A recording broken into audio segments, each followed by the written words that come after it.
Hello family, नमस्कार। कैसे हैं आप सब? आई होप सब लोग बहुत अच्छे से होंगे। तो आज के इस वीडियो में मैं आपको बताने वाली हूँ कि प्रेगनेंसी के आखिरी महीनों में जब बच्चा अपना सर नीचे ना करे तो फिर क्या करें। जैसे कि नॉर्मल डिलीवरी के लिए बच्चे का सर नीचे आना बहुत ज्यादा जरूरी होता है। तो जब आखिरी महीने में बच्चा अपना सर नीचे ना करे तो आपको क्या करना चाहिए जिससे कि आप अपनी नॉर्मल डिलीवरी को पॉसिबल कर पाए, आपकी आसानी से नॉर्मल डिलीवरी हो पाए। तो आज के इस वीडियो में मैं आपको यही बताने वाली हूँ। तो वीडियो को आप ध्यान से देखें, एक एक टिप्स अच्छे से सुने, फिर उसके बाद आप उसको फॉलो करें तो आपका बच्चा जल्द से जल्द नॉर्मल डिलीवरी की सही पोजीशन में आ जाएगा। तो वीडियो आप सबके लिए हेल्पफुल है। वीडियो अगर अच्छा लगे तो एक लाइक करें, चैनल को सब्सक्राइब करें, पास में जो घंटी है उसको भी दबाएं। तो चलिए स्टार्ट करते हैं। जैसे कि फ्रेंड्स, बच्चा गर्भ में 5वें महीने से ही अपनी पोजीशन चेंज करता रहता है, क्योंकि 5वें महीने से ही बच्चे की हलचल स्टार्ट होती है। तो बच्चा गोल गोल घूमता है, कभी दाएं बाएं ऊपर नीचे बच्चा घूमता रहता है। लेकिन आखिरी महीनों में बच्चा क्या करता है कि अपना सर नीचे कर लेता है। तो मतलब वह बताता है कि वह नॉर्मल डिलीवरी की सही पोजीशन में आ चुका है, मतलब उसने अपनी पोजीशन डिलीवरी के लिए ले ली है। लेकिन बहुत सी ऐसी प्रेग्नेंट लेडी होती हैं जिनका बच्चा आखिरी हफ्तों में अपना सर नीचे नहीं करता है, मतलब कि बच्चे का सर ऊपर रहता है और पैर नीचे की तरफ आ जाते हैं। तो इस पोजीशन को ब्रीच पोजीशन बोला जाता है, या फिर कभी कभी बच्चे का सर दाएं या बाएं हो सकता है। इस पोजीशन को ट्रांसवर्स पोजीशन बोला जाता है। तो इन कंडीशन में नॉर्मल डिलीवरी करना पॉसिबल नहीं होता है, इसलिए ऐसी सिचुएशन में डॉक्टर सी सेक्शन डिलीवरी करने की सलाह देते हैं।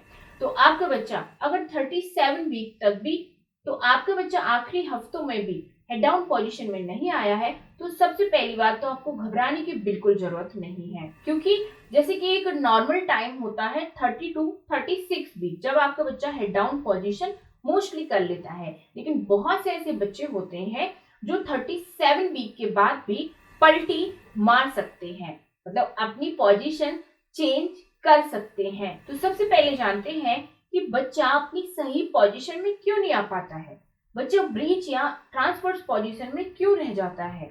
सबसे पहला तो इसका रीजन होता है कि आपके गर्भ में एमनेटिक फ्लूइड का ज्यादा होना या कम होना। ज्यादा होने की वजह से क्या होता है कि बच्चा उसी में तैरता रहता है, अपनी एक पोजीशन फिक्स कर ही नहीं पाता है। और कम होने की वजह से क्या होता है, बच्चा ठीक तरीके से मूवमेंट नहीं कर पाता है और बच्चा अपनी पोजीशन में नहीं आ पाता है, मतलब अपनी सही पोजीशन में बच्चा नहीं आ पाता है, अपना सर नीचे नहीं कर पाता है, क्योंकि बच्चे को ऐसे में कठिनाई महसूस होती है। इसके बाद अगर आपको प्लेसेंटा से जुड़ी प्रॉब्लम है तो इस सिचुएशन में भी बच्चे अपनी हेड डाउन पोजीशन में आ नहीं पाते हैं।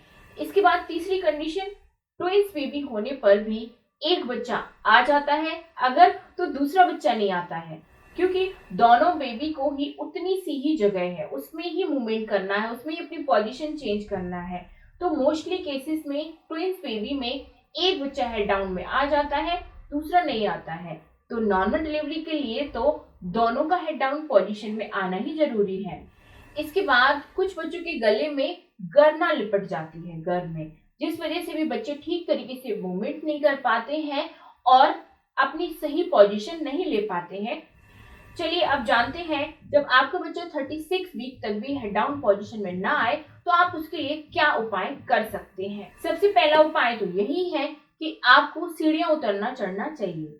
जैसे कि कुछ सीढ़ियां आप चूज कर लीजिए अपनी एक फ्लोर की, जैसे कि 8 से 10 सीढ़ियां, तो आप उनको उतरिए और चढ़िए।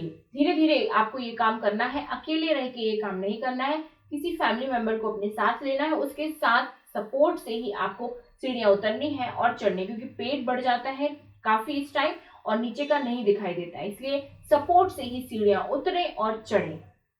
तो ऐसा करने से भी काफी ज्यादा चांसेस होते हैं कि बच्चा आपका मूव कर ले और हेड डाउन पोजीशन अपनी ले ले। इसके बाद आप सीढ़ियां उतरना चढ़ना जैसे कि बेस्ट ऑप्शन नहीं समझती हैं, कंफर्टेबल आप नहीं है, तो आप क्या कर सकते हैं, आप फास्ट वॉकिंग कर सकती हैं। फास्ट वॉकिंग आप कहीं भी कर सकते हैं, अपने छत पर, अपने कमरे में थोड़ा थोड़ा तेजी से आपको वॉकिंग करना है। ऐसा करने से भी काफी ज्यादा चांसेस होते हैं कि बच्चा अपनी पोजीशन में आ सकता है, अपनी सही पोजीशन ले सकता है, क्योंकि जब आप फास्ट वॉकिंग करते हैं तो आपकी पेल्विक एरिया की जो मसल्स है वो फ्लेक्सिबल बनती है और बच्चे को नीचे आने में, बच्चे को पोजीशन चेंज करने में हेल्प मिलती है। इसके बाद आप स्क्वाटिंग एक्सरसाइज कर सकते हैं। दिन में कम से कम 5 से 6 बार आपको ये एक्सरसाइज करनी चाहिए। आप कभी भी कर सकती हैं। आप बेड का सपोर्ट लेके, चेयर का सपोर्ट लेके भी कर सकती हैं, कोई दिक्कत नहीं है, ठीक है।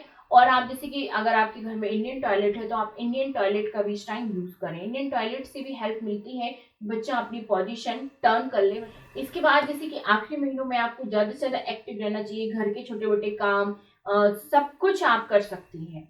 अगर आपकी प्रेगनेंसी नॉर्मल है तो चाहे तो आप झाड़ू पोछा भी लगा सकती हैं, लेकिन झाड़ू पोछा आपको तभी करना है जब आप कंफर्टेबल हैं। आपके पेट पर दबाव नहीं पड़ना चाहिए, आपको किसी भी तरीके की प्रॉब्लम नहीं होना चाहिए, तो आप बेझिझक झाड़ू पोछा लगा सकती हैं। जैसे कि सुबह एक कमरे का, शाम को एक कमरे का, इस तरीके से आप झाड़ू पोछा कर सकती हैं। इसके बाद आपको पानी खूब पीना है।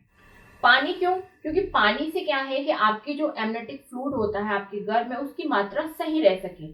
और जब उसकी मात्रा सही रहेगी, पानी कम नहीं होगा, तो बच्चा अपनी पोजीशन सही ले पाएगा, आपकी बॉडी हाइड्रेट रहेगी, तो जिससे आपको भी फायदे होंगे और बच्चे को भी फायदे होंगे और आपकी नॉर्मल डिलीवरी भी आसान बनेगी। क्योंकि एमनेटिक फ्लूइड कम है अगर, तो नॉर्मल डिलीवरी में परेशानी आएगी। इसके बाद आपको एक और चीज ध्यान रखनी है अपनी प्रेगनेंसी में, स्पेशली लास्ट के महीनों में, कि आपको झुकना बिल्कुल नहीं है। अगर आप झुकेंगे तो झुकने से प्रॉब्लम हो सकती है, इसलिए झुके बिल्कुल नहीं, पेट पर दबाव पड़ सकता है। और इसके साथ ही झटके से कोई भी काम आपको नहीं करना चाहिए। झटके से उठना, बैठना, करवट लेना, कुछ भी, कोई भी काम झटके से ना करें और झुककर भी ना करें। क्योंकि जब आप प्रेगनेंसी में झुककर या कोई भी काम झटके से करते हैं तो बच्चे के गले में गर्भनाल लिपटने के चांसेस ज्यादा बढ़ जाते हैं। इसीलिए आप इन चीजों से बचें, जिससे कि आपका बच्चा सही पोजीशन में आ पाए और आपकी नॉर्मल डिलीवरी पॉसिबल हो पाए। अब आपका बच्चा हेड डाउन पोजीशन में आ गया है या आ जाएगा, तो आप कैसे पहचानेंगे? तो इसका एक ऑप्शन तो अल्ट्रासाउंड है। कुछ लक्षण भी ऐसे जिनसे आप पहचान सकते हैं, उसका वीडियो मैंने ऑलरेडी चैनल पर अपलोड किया हुआ है, आप वो देख सकते हैं।